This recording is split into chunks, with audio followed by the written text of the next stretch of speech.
প্রিয় দর্শকবৃন্দ, আমার পিছনে দেখতে পাচ্ছেন একটা খড়ের গাদা।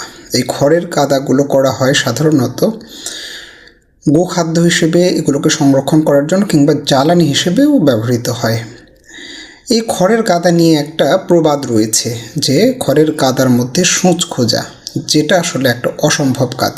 হ্যাঁ, এটার দুটো দিক রয়েছে, একটা হচ্ছে পজিটিভ দিক আর একটা হচ্ছে নেগেটিভ দিক। নেগেটিভ দিকটা হচ্ছে এই কাজটা করা হয়তো বা অসম্ভব বা কষ্টকর, আর পজিটিভ দিক হচ্ছে আপনি যদি চেষ্টা করেন তাহলে যে কোনো কিছুই করা সম্ভব। খড়ের গাদায় যদি আপনি সূঁচ খোঁজা শুরু করেন এবং আপনার কাজ যদি আপনি চালিয়ে যান, একদিন না একদিন অবশ্যই আপনি সেটা খুঁজে পাবেন। ঠিক তেমনই যে কোনো কাজ শুরুতে হয়তো বা আপনার মনে হবে এটা অসম্ভব, কিন্তু আপনি যদি চেষ্টা চালিয়ে যান, আপনি যদি কাজ করতে থাকেন, তাহলে একদিন না একদিন আপনি অবশ্যই সফল হবেন। প্রিয় দর্শক, সবাইকে ধন্যবাদ। আল্লাহ হাফেজ।